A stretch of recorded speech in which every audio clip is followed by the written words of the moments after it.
Shalom, everybody. We are on. We're continuing our series in Rav Kook's philosophy.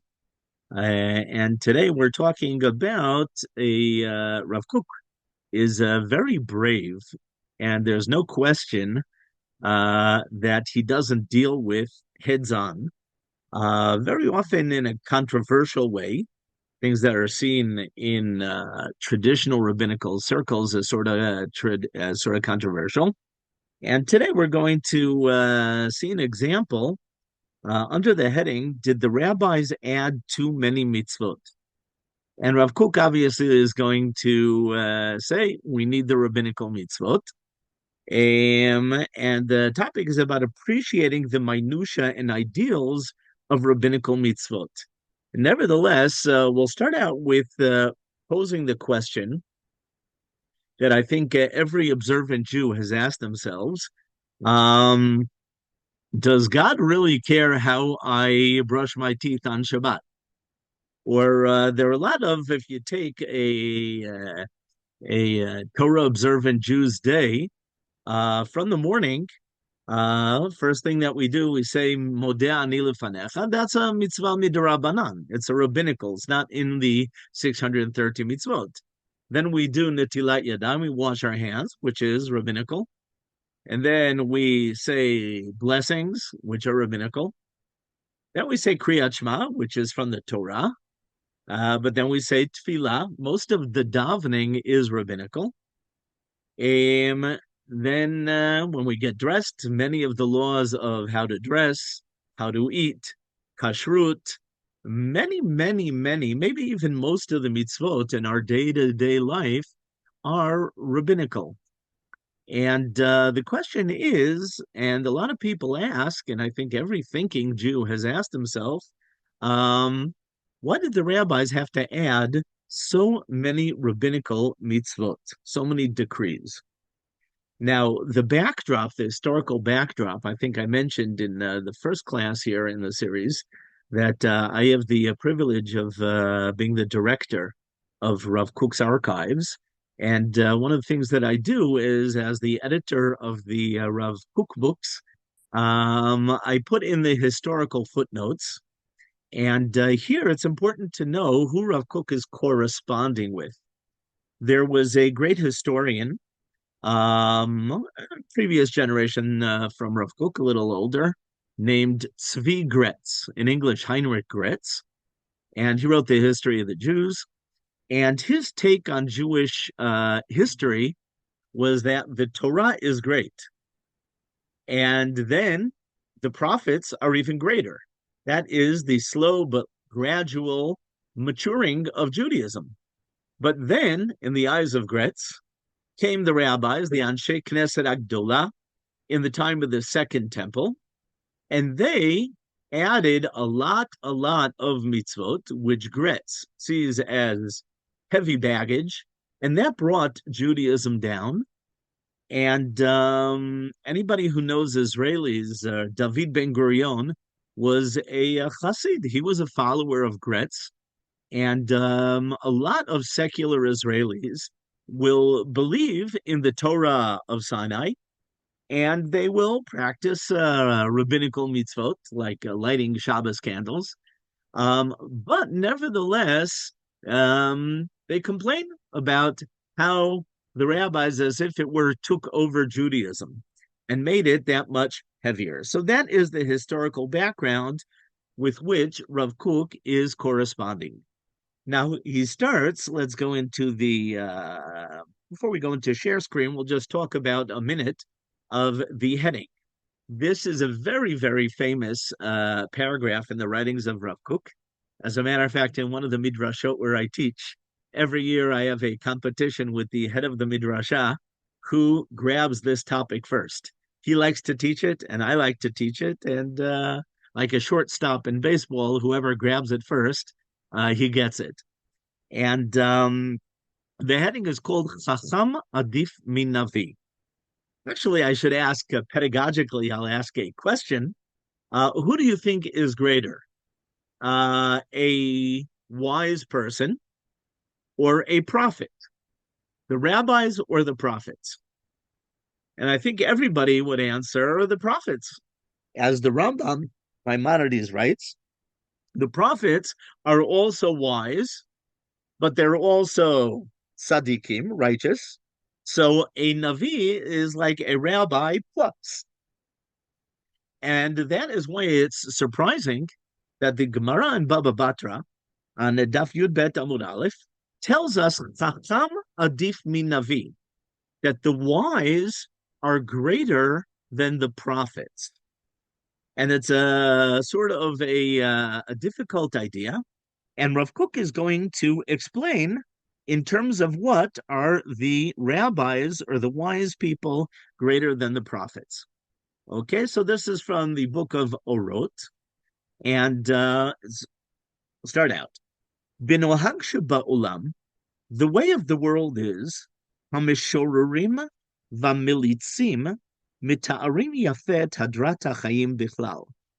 The poets, the writers, the satirists, they describe the beauty of life in general. Et kol pinotehem hayafot biyichud, and they describe all of the nice corners, the details of the world. Hakolulot zerem rav v'tal chayim merubeh, with all of the energy, flowing energy, and the dew of life. That is part of the job of the poets. Hem yodim gam latzig l'ra'ava et haki'ur haklali. Poets not only know to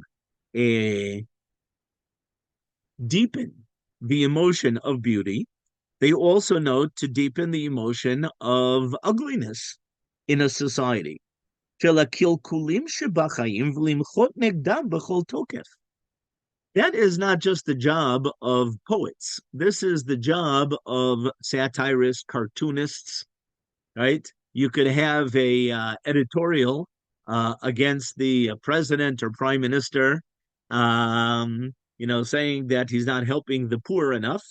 On the other hand, if somebody draws a cartoon with a wealthy, fat prime minister smoking thick cigars and a poor person coming and asking him for a penny, that draws home the point that much stronger. And what Rav Kook is going to tell us is that there are two types of people. In general, when I work with 18, 19-year-olds, when they go for vocational counseling, one of the first questions that they ask you is, are you more in the direction of the sciences or the humanities?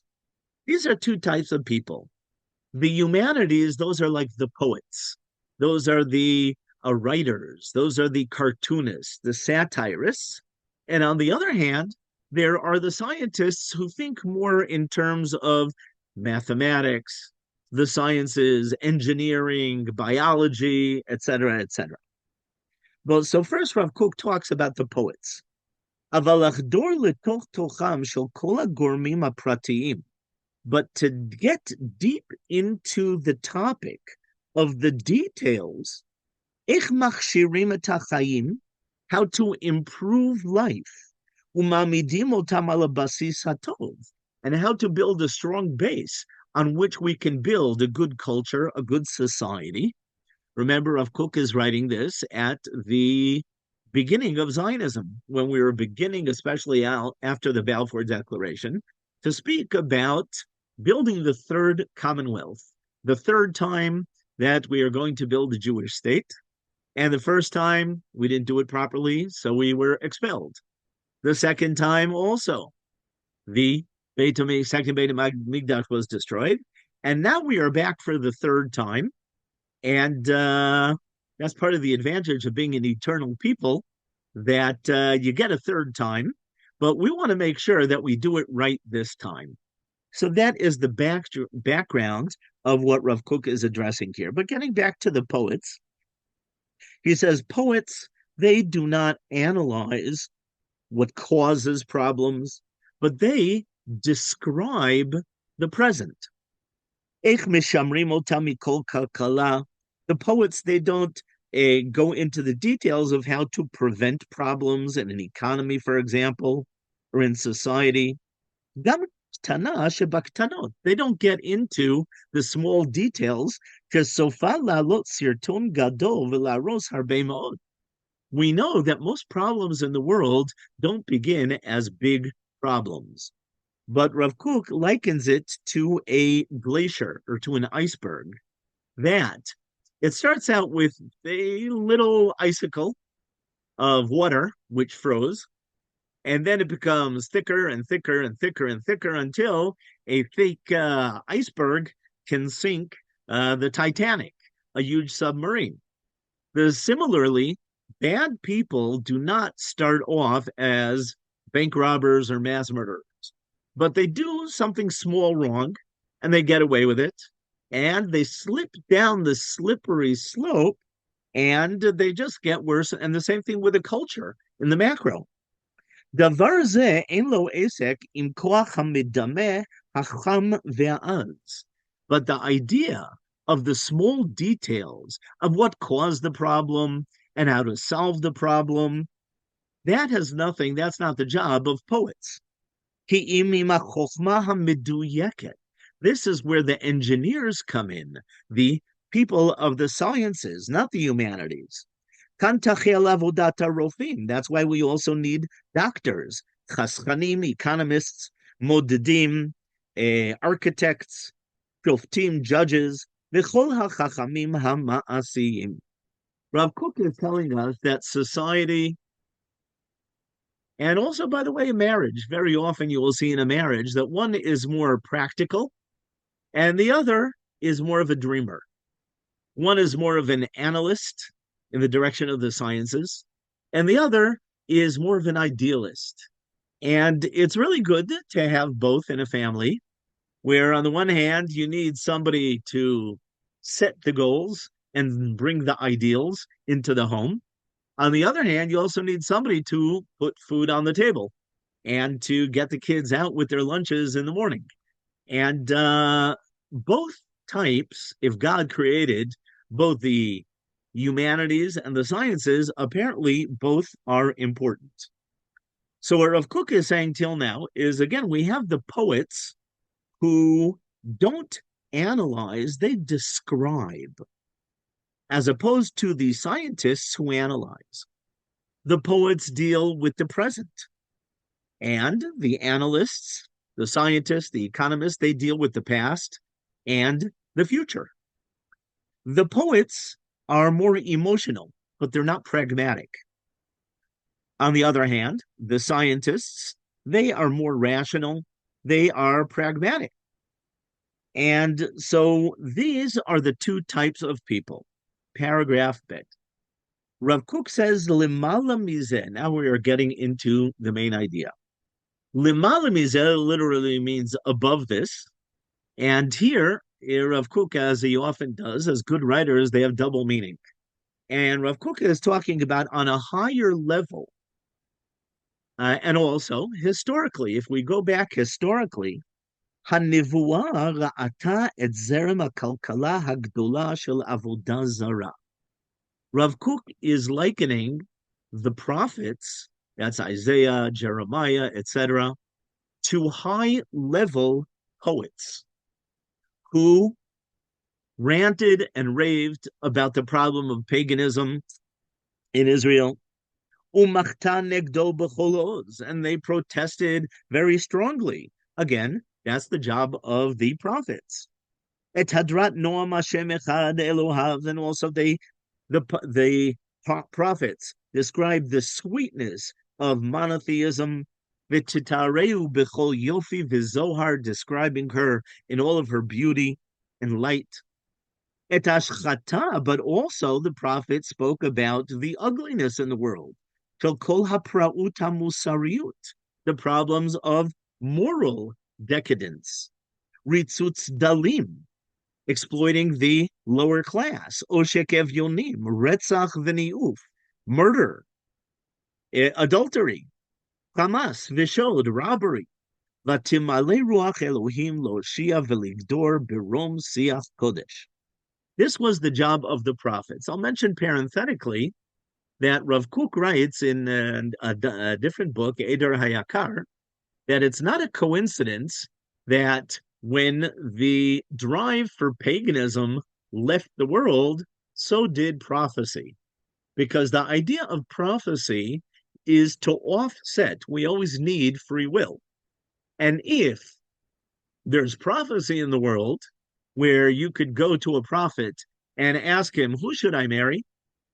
Or where did I forget my glasses? Or my keys? Or like Shaul, Saul goes to Samuel with his aide and he says, where did I forget my donkeys?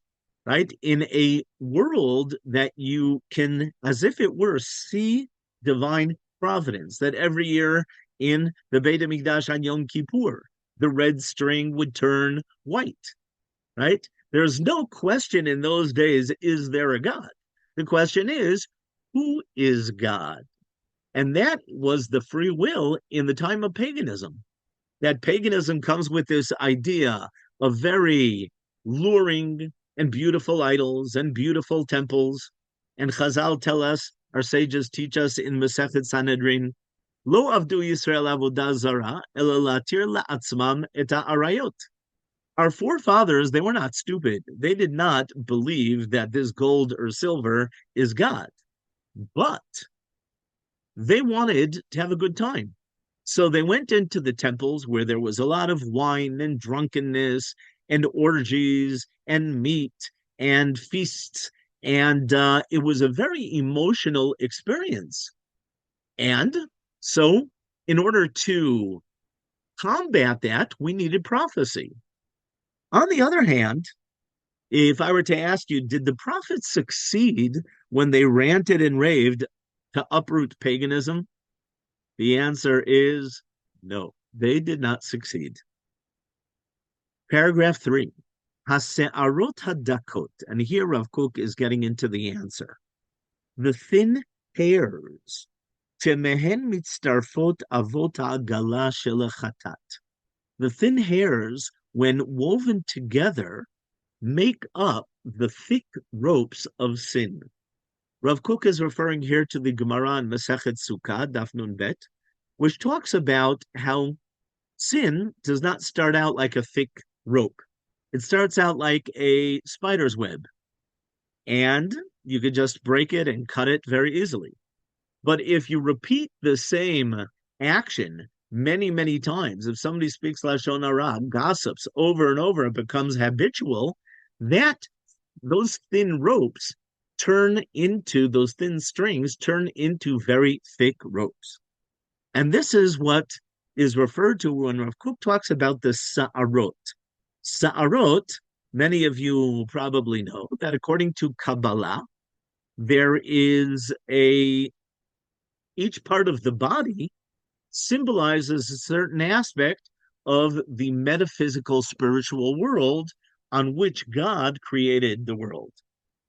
The hair is called tiferet, beauty, but it's a certain type of beauty. Hair, for example, in a married woman is commanded to cover her hair because hair is considered very beautiful. And if you ever, it doesn't make a difference what they're selling on television or in advertisements, you could usually tell that the woman who's selling it, she invested a lot of time and effort in her hair. Now, hair is part of the body which is called tiferet. What is tiferet? If you look at an individual hair, I had two younger sisters growing up, and some of you may know the scenario of an older brother picking on and fighting with his younger sisters. And one of the topics that I used to yell at my younger sisters about was when they left their individual hairs in the sink. Anybody know that phenomena? And an individual hair is not very appealing.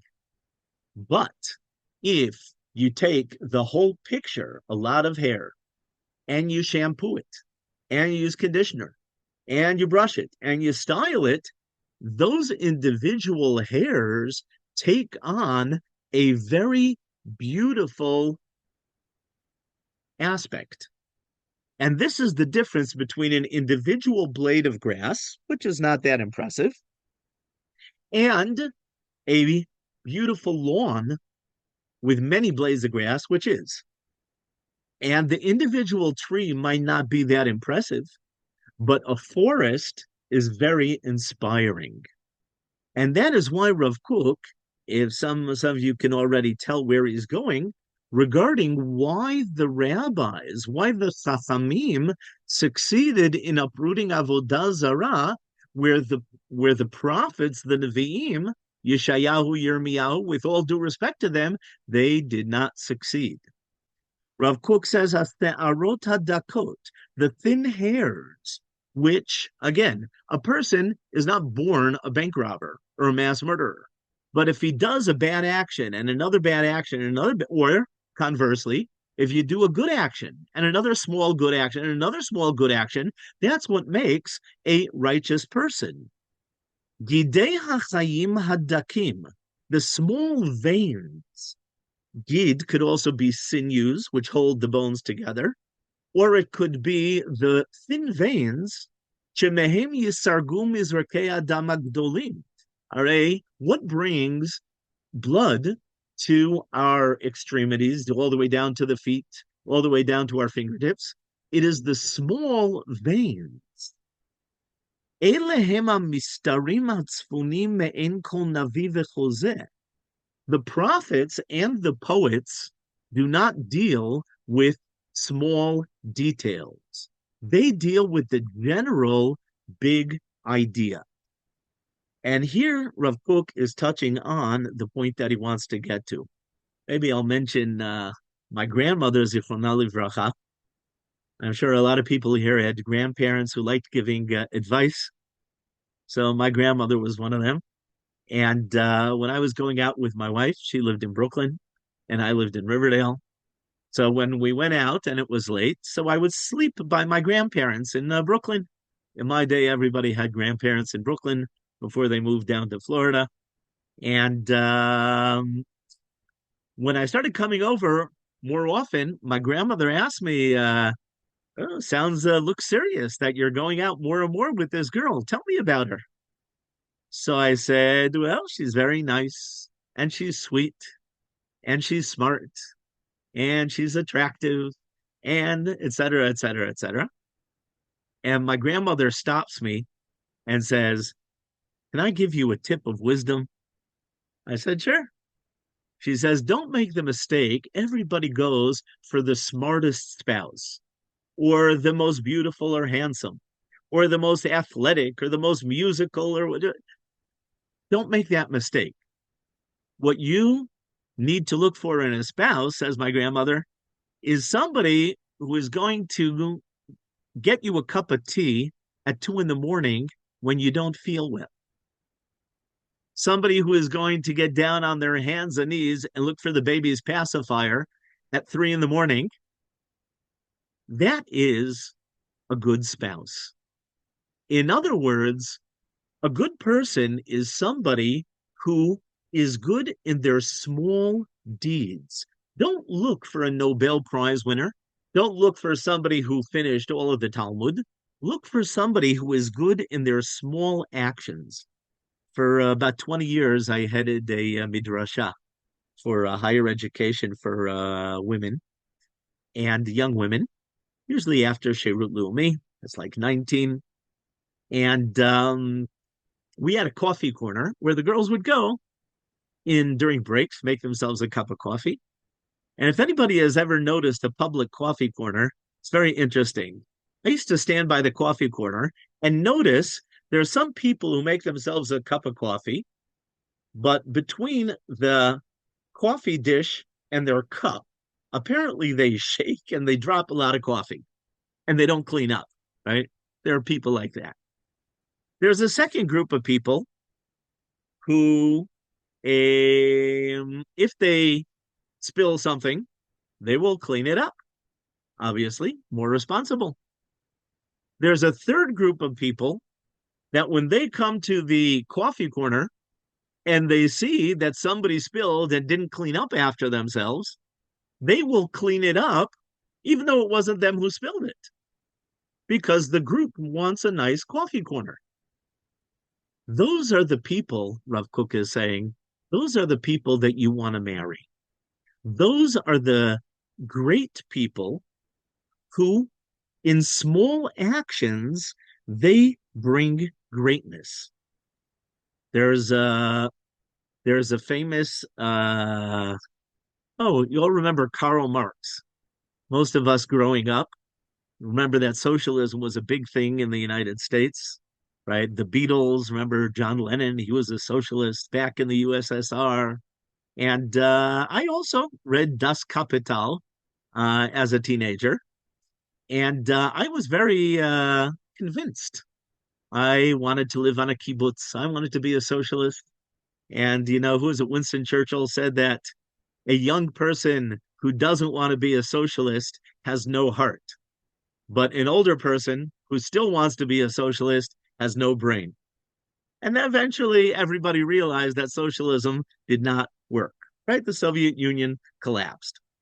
Anyway, Karl Marx writes a very good, beautiful ideology of equality from each according to his ability, to each according to his needs. But what turned me off was when I saw an article about Karl Marx. Karl Marx had, I don't remember the details, he had apparently an illegitimate son. I think his name was Freddie. And Freddie, I think he may have been Marx took advantage of a maid or something. I think he might have been black. I don't remember the details.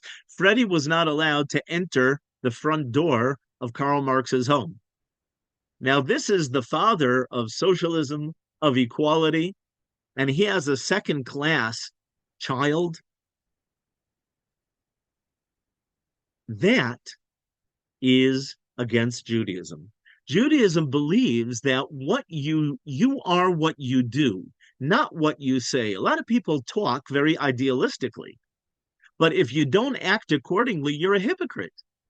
And it says in the Talmud that, you got to be wary of this group or that group, but stay away from the hypocrites because you can't work with hypocrites. They say one thing and they act and they do other things. And Judaism believes that lo hamidrash hayikar ela hama'aseh. You are what you do. And you can't talk about love and then go and argue with your wife, right? That idea of bringing big ideas into the small details of life, maybe even a better example. Some of you may remember Bertrand Russell. Bertrand Russell he was a pacifist from England originally. An interesting story. He must have been a genius. He was a professor of mathematics, and he was a pacifist. He was against even, I think, World War II. And he was basically kicked out of England, and he came to America. And his whole life, he was a pacifist. And while in America, I think he taught in Columbia, if I'm not mistaken. You can find it on Wikipedia afterwards. And he was a professor of the humanities. Now, talking about Rav Kook talks about that there are two types of people. Obviously, there are those who mix, who are also poets and also engineers, also prophets, and also rabbis.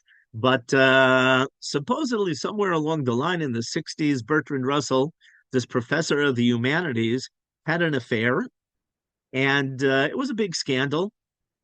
Again, I don't remember the details. I don't know if that would make it into the newspapers today, but at the time it did. I think he had an affair with one of his students who was like, he was in his 60s and she was 20 years old. Anyway, um, they asked him, how could you, as professor of the humanities, uh, cheat on your wife? That's not humane. That's not moral. To which Bertrand Russell supposedly answered, when I was a professor of mathematics, nobody expected me to be a triangle. And in Judaism, we say, yes, you do have to practice what you preach. And this is the concept where Rav Kook is going. Why the Chazal, our sages, the rabbis in Anshe Knesset Agdolah during the time of the second Beit HaMikdash, why they added a lot of more decrees and fences to protect the mitzvot, and why they succeeded where the prophets did not succeed in uprooting Avodah Zarah. And Rav Kook is talking about the importance of the details, that a person is how he acts. Give you the Zohar says very beautifully that there was a king who's very popular. You'll remember the king in the Zohar is always God in the parable. A king is very popular, and there are people who want to hug the king. Okay. On the other extreme, there are some people who love the king so much, they want to go into the king's clothes closet and kiss his clothing even when the king is not wearing them. On the other extreme, there are those who have chutzpah who will go, into the shower and kiss the king without his clothing. And the Zohar says both extremes are problematic. If you love the king, you want to hug him in his clothing. The king is God, and his clothing are the mitzvot, the commandments. And it's chutzpah to think that you could understand and you can hug the king and all of the great ideals of God and monotheism and morality. You think that you can hug the king without his clothing? On the other extreme, there are people in the yeshiva world who, instead of serving Hashem, instead of serving God, they serve the Shulchan Aruch. That their whole Judaism is, again, how to brush your teeth on Shabbat, where your shirt sleeve has to cover up to here, up to here, up to here. And those small details are like somebody who goes into the closet and kisses the king's clothing without the king. And he's missing the boat. So similar, what Rav Kook is saying is that we need both. We need the general ideas of Judaism, but we also need the practical details in order to implement them. Okay? And this is, let us continue back to the share screen. Here we go. We are in the middle of paragraph Gimel. So he's talking about how the prophets did not succeed, and the rabbis and Anshe, with all of their decrees, did succeed in uprooting paganism. HaMitzvot HaMa'asiyot, the practical mitzvot, all of the technical mitzvot, Hulan upirtei hilchotehen, all of them and all of the details that they include, bechol diukam hanimratz, with all of the details that we have to be careful to observe. Eich be'emshech hazman al yedei kiyumam, how over time, through the observance of these details, talmudam, learning, analyzing. What do we do in the Beit Midrash? We analyze how much I have to pay if my ox gores your cow. Now, if you think about it, you could look at that as a technical monetary issue, but the way one should look at it is that it's not just details, it's not just individual hairs, it's part of a large forest, it's part of Tiferet, where how moral the halacha is that not only if I hurt my neighbor, I have to pay him damages, but even if my dog eats his flowers, I have to pay. That's a very high demand. And this is what the Torah wants us. Why are there so many details regarding, many of you probably have learned, Perek Elu Metziot. There's an entire chapter in Baba Metzia, chapter 2, regarding when you find a lost object, when do you have to announce it, and when can you take it and keep it for yourself? Now, you can't believe how many millions of words have been invested in the Talmud. in the Rishonim, in the Achronim until this day. Just take an example, a pen. This pen, just let's start with the Torah. The Torah says you have to return a lost object. Okay, but how do I know who to return it to? Somebody can, a shyster can come and say, hey, that's my pen, return it to me, and it's not even his. Also, say somebody finds $1 million.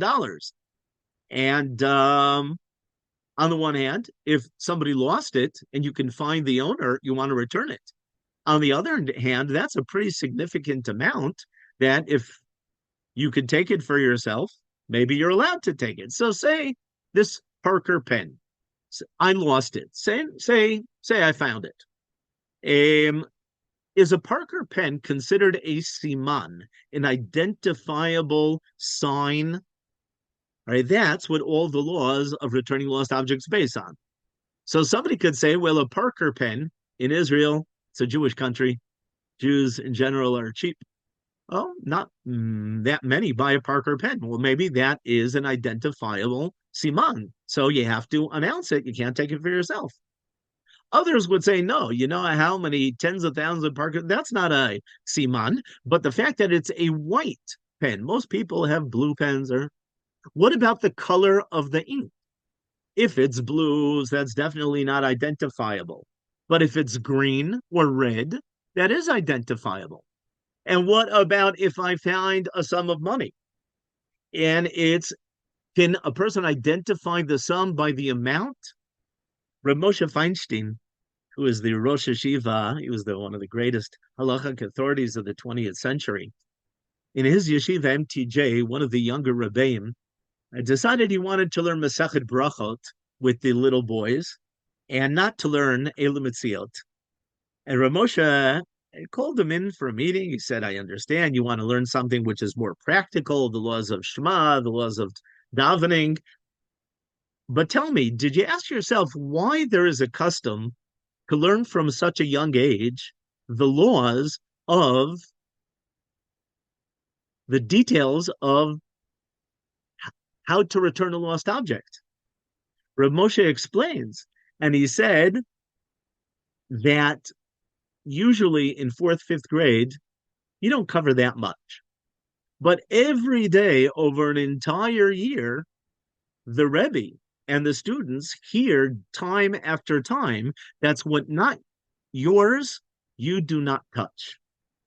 And halavai, that every yeshiva student, after 12 years of Jewish education, would at least know that one point. What's not yours, you do not touch. How do we get to a higher level of morality?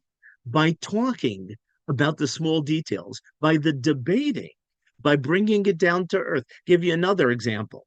There's a custom that's brought in the Mishnah Berurah that I've adopted myself, and you won't believe how helpful it is. Today, most things that you buy with a credit card.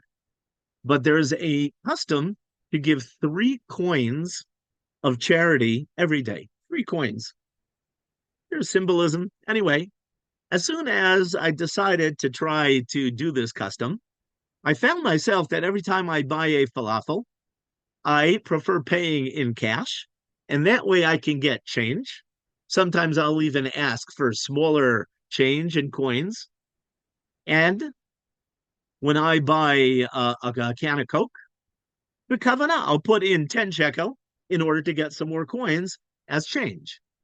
In other words, this small detail of a custom of giving 3 coins a day, it turns out that it's ingenious because it brings morality and charity not just into that one single action of giving a coin a day, which is nice, but when you start thinking about charity when you buy falafel, or when you buy a Coke, or when you buy this or that becomes a part of your life. And here Rav Kook is talking about how the details, that is what sinks in. And that is why we spend so much time learning Talmud, talking about details. What is the definition of Shabbat? Yeah, Shabbat is a great day. But if you don't have details, you're not going to have Shabbat. Similarly, tzniut. or similarly returning lost objects, or Lashon Hara. Right? Why did the Chavetz Chaim write a 300-page book on speaking nicely? Because if you don't ask, is this Lashon Hara? Is this allowed? Is this not allowed? Is this allowed? Is this not allowed? You don't really, it doesn't become part of you. And these are the details that Rav Kook is talking about. And he continues. The idea of observing many details day after day, minute after minute, Vitalmudam, discussing them in depth and analyzing them, Hergelam, practicing them, Chibatam, and loving them, right? All of this builds up a love that we have for more and more and more mitzvot. Yetzei hanoam apnimi hachavui, that's how the sweetness of the mitzvot come out. V'zerem hachayim Elohi atahor yigaresh be'uzo et cheshkat avodat elilim mibli tuchalod kum. This is why we don't have paganism today, because the rabbis, in adding more and more fences around the Torah, they succeeded where the prophets did not. And then he mentions the problem of Christianity. Ve'en ha'aziva ha'itit hamizalzelet b'ma'asim. The slow but sure leaving of practical mitzvot. Here, as you'll see, he's talking about Christianity. At the beginning, the Christians did the mitzvot. But then Jesus comes out against Netilat Yadayim. He says, God doesn't want you to have pure hands. He wants a pure heart. And little by little, they stopped observing Shabbat and they stopped observing Kashrut. Ba'anafimu diukim, they also stopped the branches and also the small branches. Mifatacha derech shel heres. This slowly but surely gets rid of Torah. Ma'abedet et hakelim shebam yikale taruach ha'elyon. If the king is not wearing clothing, you're going to miss the boat. Umemela yetzer lev ha'adam hadimayon matata male tzitzei zohar mibachutz ve'avak ra'al mibifnim. Just like socialism outwardly looks very good, so too Christianity outwardly they talk about morality, and you don't have to do mitzvot. So you can be monotheistic and moral, and you don't need mitzvot to do it. He goes on to say that this is the problem of the pig. Chazal say that Rome is likened to a pig, like Persia is likened to a bear. So Rome is likened to a pig. Rome symbolizes Christianity. Why a pig? The pig sticks out his split hooves and says, look, I'm kosher. But that's only one of the two signs of kashrut. Inside, you don't see that he doesn't chew his cud. And this is what happened to Christianity. And this is what happens to Reform Judaism, or any kind of, by the way, Reform Judaism in the Pittsburgh platform at the late 19th century, they came out against you don't need to make kiddush, and you don't need to light candles, and you don't need all of the 613 mitzvot, and for sure not the rabbinical. And little by little, they got lost, and they evaporated, and they intermarried. And Rav Kook is saying is that you need, you know what, I'll give an example of Ephraim Kishon, the classic Israeli satirist. He once wrote a famous article. He even wrote a book by that title called HaKippah HaSruga, the crocheted kippah. And basically, he writes, he's a satirist. He writes, I'm too rational to be religious. I don't think God has a sense of humor enough for somebody, a cynical person like myself. But he said, I would like to be religious, because whether we secularists, whether we like it or not, somehow the kosher kitchen produces better youth, more idealistic youth.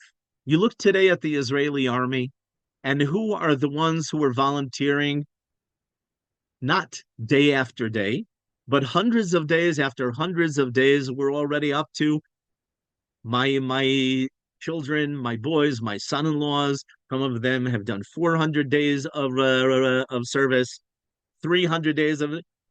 Who is going to Miluim? Who can keep up going to protect the country? What about your family? What about your work?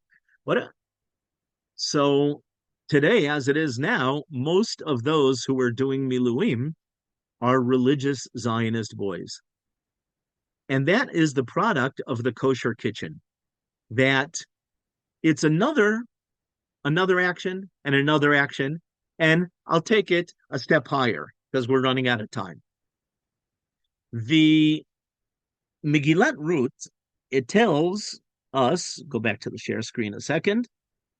If you remember, when Ruth marries Boaz, it says in chapter 4, Pasuk 11, that when people want to bless her, Ve'yomru kol am asher b'sharaz kenim edim yiten Hashem et ha'isha habayel beitecha, may the woman that's coming into your home, Ruth, tirachel uchileya asher banu shtehem et Beit Yisrael, that you should have a successful marriage, which is both Rachel and Leah. The ideal wife has both, and the ideal marriage has both relationships. It has the Rachel. What is the Rachel relationship? Rachel and Yaakov had a very dynamic, hot, and heavy relationship. And Yaakov is madly in love, and he works 7 years for Rachel. But they fight, right? Ve'imayin meta anochi, bring me children. And if, in other words, it's a very emotional relationship with ups and downs. That is like the poet. That is like the Nevi'im. Emotion is a significant part of life.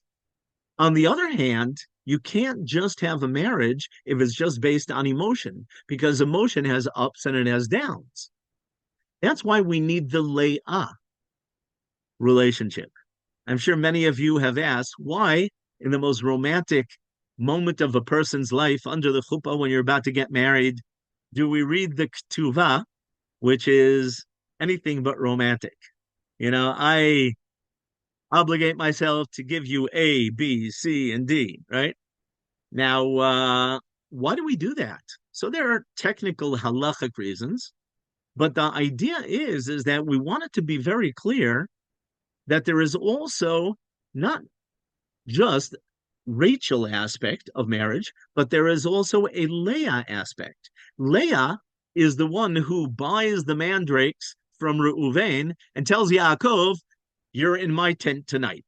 Again, doesn't sound very romantic, but that loyalty is also part of marriage. I remember as a kid, before I started reading Das Kapital, I just used to like reading sports biographies. And it was real pretty waste of time. But I remember, some may remember Roy Campanella. He wrote a biography, or yeah, they wrote about him. No, maybe it was an autobiography. I don't remember. Anyway, Roy Campanella was the star catcher for the Los Angeles Dodgers. And at the height of his career, he was in a terrible car accident, and he got paralyzed from his neck down. What made it even worse was that after a month, his wife left him. In the end, he married his physical therapist. And Campanella writes, he says, if one good thing came out of the car accident, it taught me what is love and what is not love. My first wife, she didn't love me. She loved the idea of being married to an all-star, famous, wealthy baseball player. But as soon as I couldn't feed myself, she left me. That's not love. That's what's called avah hatluya b'davar in Pirkei Avot. That is love, which depends on something. My second wife, she met me only when I was paralyzed. She loved me. In other words, we need both aspects of marriage. And the same thing with our marriage to God. We also need those general ideas of morality and decency and justice and those big ideas like the forest. On the other hand, we also need the individual trees. We need to be able to get down on our hands and knees at 3 o'clock in the morning and look for the baby's pacifier. Because life is not just Tiferet, it's not just the big picture, but it's also the small details, how you make a cup of coffee and do you clean up after yourself or not. And here, I remember two of the most memorable tefillot, davenings, prayers that I ever had were exactly these two aspects of our relationship with God. Just like our relationship with a spouse, so too Shira Shirim, the Song of Songs, is about our relationship with God. And we need both of these relationships. I remember when they first started the Shlomo Carlebach minyan in Tzfat. And if anybody's been there, especially when it first started, it shook the Jewish world. A small, tiny shul, and they spend an hour on Kabbalat Shabbat, and they sing and they dance, and everyone is so crowded. But I remember saying to myself, wow, this is what tefillah, this is what prayer is supposed to be like. It was a spiritual high. That's like Rachel. That's like the poet. That's like the prophet. On the other extreme, I will never forget. We don't have time to go into too much detail, but I served in the infantry, and it was during the time of the Intifada, and we had intelligence reports that there were going to be Molotov cocktails, terrorists were going to throw on the main roads. So we prepared, and it was very cold, and before you we had to lie in an ambush for 4 hours. And it was freezing cold, so you drink a lot of hot tea and water before you go out. And then you have to lie in an ambush. And what you do is, I won't go into too much details, that shouldn't be in a military secret, but you have 4 or 5 soldiers lying down. Each one is looking in a different direction, and our feet touch each other. And if one of them will see a terrorist coming from his direction, what you do is you nudge your neighbors with both feet, and then he nudges his neighbors, and everybody then gets ready to charge. Now, the problem was we were lying in a field of hay, and I have hay fever, and I had to sneeze. If anybody knows hay fever, and if you're not allowed to make noise and you're not allowed to move, uh, and for 4 hours I had to sneeze, and I had to keep stifling my sneeze. And whenever you stifle a sneeze, your body moves. And the other soldiers thought that a terrorist is coming because I nudged their feet. And then, after all those cups of hot drinks before the Shmirah, excuse me, I had to go to the bathroom. And I don't know if anybody has been in a situation where for 4 hours you cannot go to the bathroom, 4 hours you cannot sneeze. And then it started raining. And we were lying there in the mud, and it was freezing cold. 4 hours I have to sneeze, 4 hours I have to go to the bathroom. And I remember saying to myself, hey, all my friends who did not make Aliyah, who didn't do the army, they're in their warm, comfortable beds in Riverdale, New York. And here I am lying down with these 18-year-olds. And I really was very, very not happy. Anyway, we finally finish our 4 hours. We run back to the first thing you do when you go back to Army base is you check when you have guard duty. And it turned out I had guard duty in 2 hours, and I was tired, and I was really not in a good. And you all know these days that nothing is going right, and nothing was going right. Anyway, I decided I'm going to sleep in my wet uniform. I just took off my muddy boots, and at least I'm gonna at least get 2 hours of sleep. And as I said, Shema Yisrael. Some of you may know this phenomena. I remembered that, before you go to sleep, you say Shema Yisrael, but you also are supposed to say Shema Yisrael in Mariv Tfilat Arvit, the evening prayers before. So I remember that I did not daven, I did not pray the evening prayers. And now I have to put on my boots and daven, and I'm really not in a good mood. And I had to go to the bathroom again, and I slipped and fell in the mud, and everything was going wrong. And I have to admit, I did not have a lot of concentration when I was praying. But when I got up to Shmona Esrei, and again, I was saying it pretty quickly because I wanted at least to get an hour and 45 minutes of sleep.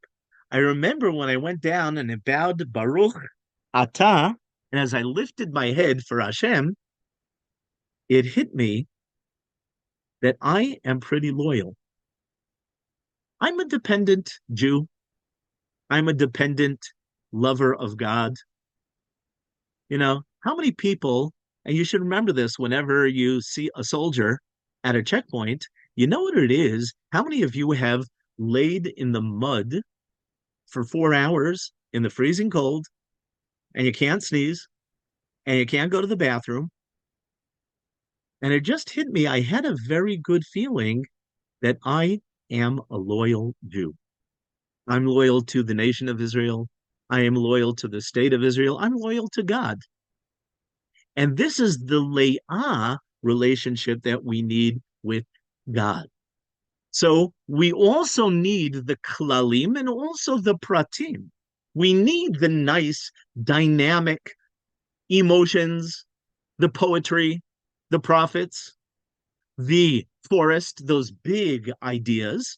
But if you don't bring them down into the small details, it's not going to be real.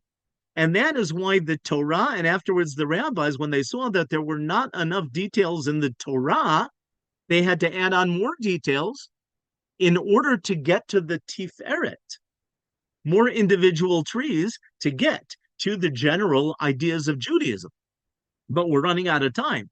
And Rav Kook goes on to say that what happened was that during the time of the Second Temple, when the rabbis added a lot more details and we started writing the Talmud and we started analyzing and thinking more and more about the trees and the blades of grass and every detail, the problem is we began kissing the clothes in the closet without the king.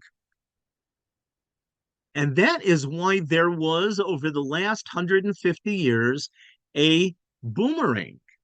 And what happens is the nature of a mitaltelet, how do you say, a pendulum, is that sometimes if we, for 2,000 years, concentrated too much on the details and how much I have to pay if my ox gores your cow, or what does it mean, the definition of returning a lost object? And we neglected the opposite side of the pendulum, which is the general ideas, the emotional ideas. That's where the prophets, that's where the Torah comes in. And so the Reform rebelled against the details. The Haskalah movement, the Enlightenment movement, rebelled against the details. Secular Zionism, we mentioned Ben Gurion, they rebelled against the details. They rebelled against the clothing, just kissing the clothing without the king. And they went to the other extreme, thinking, again, this is Reform Judaism. This is what the Christians did. This is what Gretz says. Hey, we can talk about love and morality and justice and Zionism and all these great ideas without all of those details.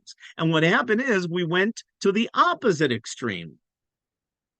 And what Rav Kook goes on to say is that what is the ideal? The ideal is not rabbinic Judaism, and it's not prophets Judaism, where the prophets, Isaiah, Jeremiah, they just talk about Shabbat and being a good person and not exploiting. They don't talk about the details. But to go back to the level of Torat Moshe, Moshe Rabbeinu is on a higher level than all of the prophets. Moshe Rabbeinu sees God as if it were, it says in Parshat Balotcha, panim el panim. What does it mean to see God face to face? All right, when you go to a police lineup, you don't identify a person in the mugshot from their back. From the back, you can just see the general ideas. That's the Rambam that I brought for you. You can look at it afterwards in Hilchot Yesodei Torah, Perek Aleph, Halacha Yud. To see the back of God is just to see the general. From the back, you can tell if a person's tall or short, heavy or thin, redhead or brownhead. But you can only really get to know and identify a person from the front. And that is Moshe Rabbeinu, where Chazal explained that Moshe saw God through a clear mirror, as opposed to the other lower level prophets who saw God through a fuzzy mirror. Why? Because they were focusing just on the general ideas without the details. On the other hand, again, the rabbis went to the other extreme and they came up with 2,000 years of Judaism of just details and details without learning philosophy, without learning Kuzari, without learning Maimonides and God for the Perplexed and Musar and Tanakh. And what Moshe Rabbeinu, and this is the ideal Torah that Rav Kook says at the end, we have to return to, is the full original Judaism. And that is Moshe Rabbeinu, who is also a Chacham and also a Navi, where he combines the humanist and the science, the poets and the engineers, the analysis. And Rav Kook says in Orot HaKodesh, we don't have time to see it, but this is in source number 4. He says the difference is that prophets work in jumps and bounds. They have a prophecy, they don't have a prophecy. And it's very dynamic when they have a prophecy. But the problem is it's not constant. On the other hand, rabbinical Judaism is constant. It's not as warm and as emotional as the prophets, but it is more leah. It is more reliable. It is more ne'eman, like Roy Campanella's second wife. And short, what we want is both. We want the pendulum to include both, also the king and also his clothing, also Rachel and also Leah, also the beautiful hair of Tiferet. But you only have beautiful hair if you take care of each individual action. A person's life is made up of actions. So a person who is great has to have great small actions. And this is a real eye-opener in why we need so many details of the mitzvot, where the prophets failed, where Christianity and Reform Judaism and anybody who wants, and where grits, who thought you can get to great ideals without individual details, where they also fail, but also where Haredi Judaism, which just focuses on the details, and Talmudic Judaism, and unfortunately in most yeshivot, they don't learn enough philosophy and Musar and Tanakh, where we really need both. Okay, I hope I was able to explain all these nice, beautiful ideas. Any questions or comments?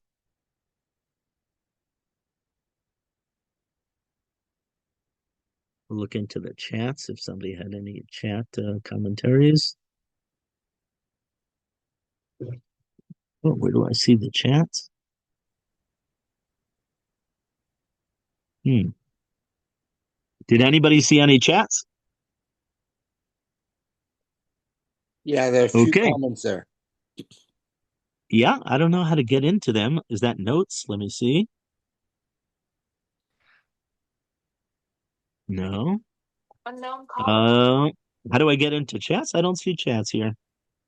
Maybe it's called something. Can I just ask one question? Why did Kadosh Baruch Hu only show Moshe his back? If Kadosh Baruch Hu front panim el panim, when he asked Harini Nag, Fantastic. Why Fantastic question. Yeah.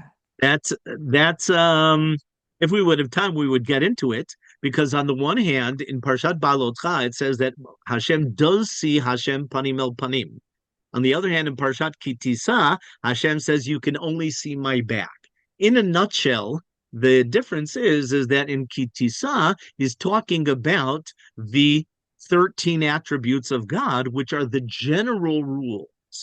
And that is like seeing someone from the back, where you can see, again, generally, he's tall or he's short. He's a redhead or blonde, right? God is merciful and kind, and those are generalities. Now, God revealed to Moshe in the Torah 613 details. That is the panim el panim, that is his face, right? Because that's where you can really identify. And that is what Moshe saw that Isaiah and Jeremiah and all the other prophets did not see. So both are correct. Right. Wonderful, wonderful series. Thank you so much. They're fabulous. Thank you. My pleasure. Thank you. Can somebody look into the chats and read them to me? I don't know how to get into them. Oh, here. I see it. Yes, I was there. Lauren, where were you? She was referring to your terrible experience with the needing to sneeze, etc. Okay. Okay. Torah with Derech Eretz. Yeah, that's exactly what we're talking about. Okay. Any other comments or questions?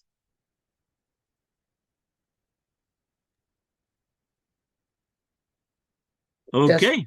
Just agree with Sharon that this was fabulous. Thank you so much.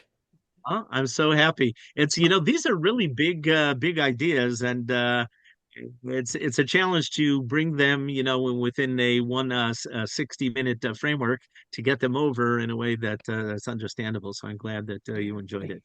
That's important to me. Thank you. Can you hear me? Yeah. Okay.